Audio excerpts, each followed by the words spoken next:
Jadi untuk apa berdoa, minta pertolongan kepada guru sekumpul, orang guru sekumpulnya saja sudah meninggal dunia, kata Harry Pras ini. Jadi ketika Harry Pras mengatakan bahwa kalau memang para wali Allah itu dikubur bisa menolong doa banyak orang yang meminta tolong kepadanya, maka bisa dibayangkan betapa sibuknya wali itu dikubur memintakan kepada Allah satu persatu. Nah, menurut saya ini juga tidak tepat, karena beliau ini 33 tahun loh belajar dan menjadi pengajar di Mekah sebelum balik ke Kalimantan untuk berdakwah. Jauh lebih lama daripada ustadz-ustadz Wahabi sekarang yang beberapa tahun saja sekolah di Arab Saudi lalu balik ke Indonesia dan mulai mengkafir-kafirkan dan membidah-bidahkan. Emangnya berani adu argumen, adu kitab, adu dalil, dan adu wawasan dengan ulama?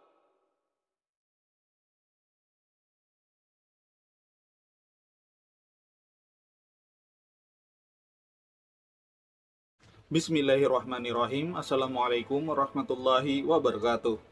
Jadi kemarin malam ada salah seorang subscriber yang mengirimkan saya link video melewati DM Instagram, yang mana saya buka video itu berasal dari channel YouTube-nya Harry Pras, dan juga ada lagi satu orang subscriber lain yang mengirimkan link video serupa dari channel yang berbeda, yang mana pada intinya sama. Video itu berisi kritikan terhadap Gus Fuad yang sedang membacakan syair tawasul kepada Abah Guru Sekumpul. Di dalam video itu dia berkata bahwa untuk apa Gus Fuad meminta pertolongan kepada Abah Guru Sekumpul.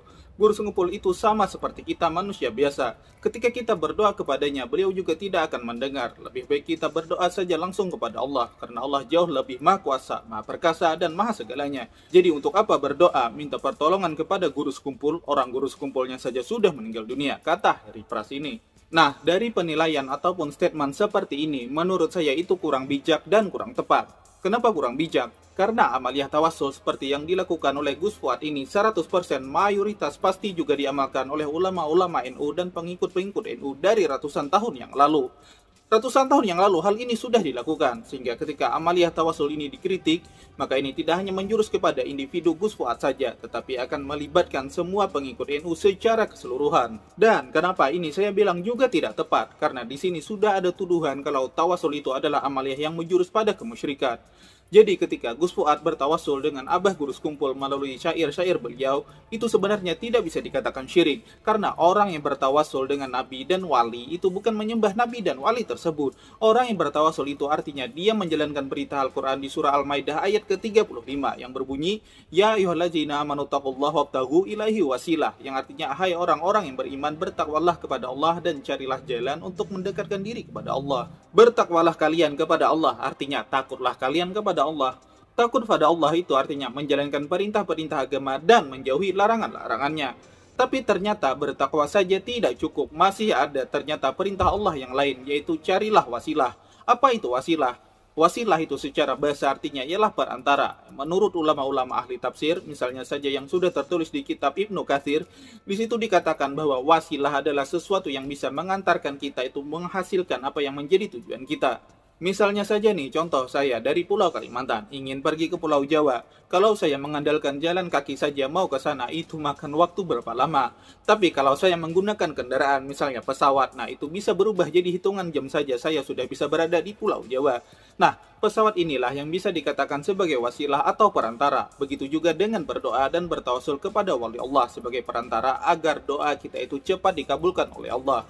Karena para wali Allah itu ialah orang-orang yang dekat dan dicintai oleh Allah. Ya, bisa dibilang bertawasul itu artinya kita melobi orang dalam agar urusan kita itu bisa lancar dan keinginan kita itu cepat terpenuhi. Jadi ketika Harry Pras mengatakan bahwa kalau memang para wali Allah itu dikubur bisa menolong doa banyak orang yang meminta tolong kepadanya, maka bisa dibayangkan betapa sibuknya wali itu dikubur memintakan kepada Allah satu persatu. Nah, menurut saya ini juga tidak tepat, karena alam dunia dan alam akhirat itu tidak bisa disamakan, dimensi ruang dan waktunya pun sudah berbeda. Apalagi kita ini bicara di level kewalian sekelas Abah Guru Sekumpul yang sudah diakui oleh banyak ulama dunia ketinggian pangkat dan derajat beliau di sisi Allah.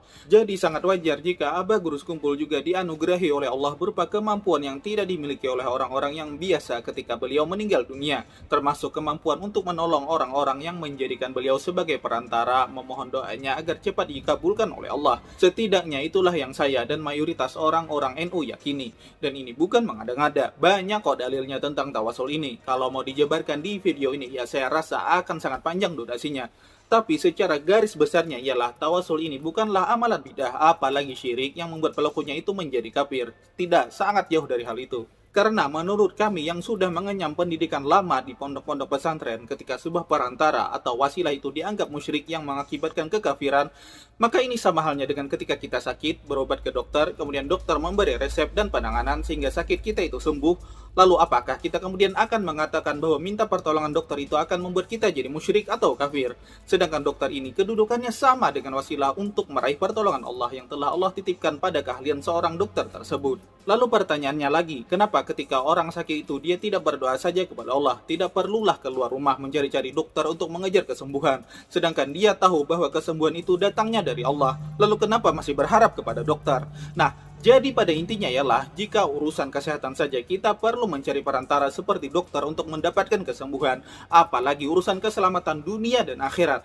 maka tentulah wasilah atau istilahnya lobby dari orang-orang dalam atau dalam tanda kutip yaitu para wali Allah itu jauh lebih diperlukan dan jauh lebih efektif. Dan orang yang bertawasul seperti halnya Gus Fuad yang di reactionnya di dalam video ini, itu pada hakikatnya yang diharapkan Gus Fuad adalah pertolongan dari Allah juga. Karena kita orang-orang dari kalangan santri ataupun muhibbin dari Abah Guru Sekumpul itu meyakini bahwa cara tercepat dan yang paling tepat untuk meraih pertolongan dan keridhaan Allah itu ialah dengan perantara seorang ulama yang diyakini sebagai wali Allah.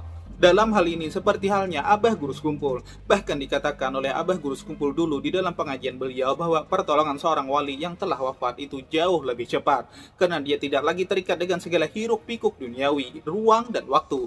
Berbeda halnya dengan wali yang masih hidup, karena dia masih terikat dengan ruang dan waktu beserta urusan melawan hawa nafsu duniawi lainnya, sehingga pertolongan yang diberikan pun cenderung akan lebih lambat. Jadi, tawasul ini memang amaliyah yang bisa dibilang khas dari kalangan pesantren dari kalangan NU yang berakidahkan Ahlussunnah wal Jamaah. Ini sudah dicontohkan oleh ulama-ulama terdahulu. Misalnya saja Imam Bukhari. Imam Bukhari itu mengharapkan perlindungan dan pertolongan Allah melewati rambut dari Rasulullah yang beliau simpan di kerah bajunya. Begitu juga dengan panglima perang Rasulullah yakni Khalid bin Walid, sebagaimana yang pernah diceritakan dulu oleh Sayyid Muhammad Alwi al-Maliki, bahwa Sayyidina Khalid bin Walid itu bisa terus memenangkan peperangan karena beliau bertawasul ataupun bertabaruk dengan rambut Rasulullah juga yang beliau simpan di pecinya. Dan itu terbukti manjur sehingga kemenangan bisa diraih terus-menerus. Dan pertanyaannya sekarang adalah kenapa Imam Bukhari dan Khalid bin Walid lebih memilih cara tersebut untuk mendapatkan pertolongan Allah? Kenapa tidak langsung saja berdoa kepada Allah? Ini adalah contoh serupa yang telah dilakukan sejak zaman dahulu hingga saat ini. Nah, jadi kurang lebih begitulah tanggapan saya tentang Mas Heri Pras dan channel Cahaya Hidayah yang mengkritik amaliyah tawasul Gus Fuad kepada Abah Guru Sekumpul. Sampai pada akhirnya juga merembet pada tanggapan kalau Abah Guru Sekumpul adalah orang biasa yang tidak punya kemampuan untuk memberi pertolongan dari dalam kubur. Padahal kami semua di Kalimantan, penganut akidah Ahlussunnah wal Jamaah, khususnya di Kalimantan Selatan, itu terbiasa melakukan hal yang sama dengan Gus Fuad, yaitu bertawasul dengan Abah Guru Sekumpul. Ini sesuai dengan apa yang diajarkan oleh ulama-ulama terdahulu kami, turun-menurun dari datuk kami Syekh Arsyad Al-Banjiri atau Datuk Kelampayan. Beliau ini 33 tahun loh belajar dan menjadi pengajar di Mekah sebelum balik ke Kalimantan untuk berdakwah. Jauh lebih lama daripada ustadz-ustadz Wahabi sekarang yang beberapa tahun saja sekolah di Arab Saudi, lalu balik ke Indonesia dan mulai mengkafir-kafirkan dan membidah-bidahkan amaliyah orang-orang zaman dahulu yang jauh lebih alim dari mereka. Dan Syekh Arsyad Al-Banjiri atau Datuk Kelampayan ini, beliau adalah pengarang dari kitab Sabilal Muhtadin, salah satu kitab fikih dan tauhid yang saat ini sangat fenomenal dan digunakan oleh mayoritas ulama-ulama dunia, khususnya ulama-ulama di Asia Tenggara. Jadi bisa dipastikan dan bisa membuktikan bahwa betapa alimnya beliau ini. Lantas, apakah dengan pernyataan dari Heri Pras dan Ustadz di channel Cahaya Hidayah yang mengatakan bahwa amaliyah tawasul itu berpotensi menjerumuskan orang pada kemusyrikan, apakah kami juga semua yang ada di Kalimantan Selatan selama ini sudah melakukan kemusyrikan seperti yang mereka maksud? Karena kami semua juga bertawasul dengan Abah Guru Sekumpul dan Syekh Arsyad Al-Banjiri yang sudah meninggal. Kan nggak mungkin bilang gitu kan? Emangnya berani adu argumen, adu kitab, adu dalil, dan adu wawasan dengan ulama-ulama Banjar di sini?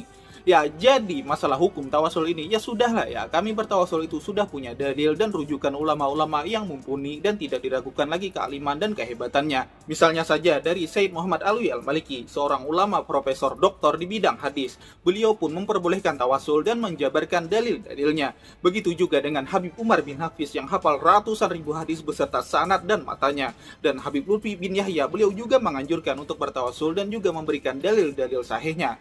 Jadi tidak ada keraguan dari itu semua. Coba sekarang saya tanya, di zaman ini, siapa yang berani meragukan kalimat beliau bertiga ini? Saya rasa tidak akan ada. Dan apakah beliau bertiga ini juga tidak tahu sebelumnya dengan dalil-dalil yang Harry Pras dan Ustadz Wahabi ini sebutkan di videonya tentang perkara tawasul ini?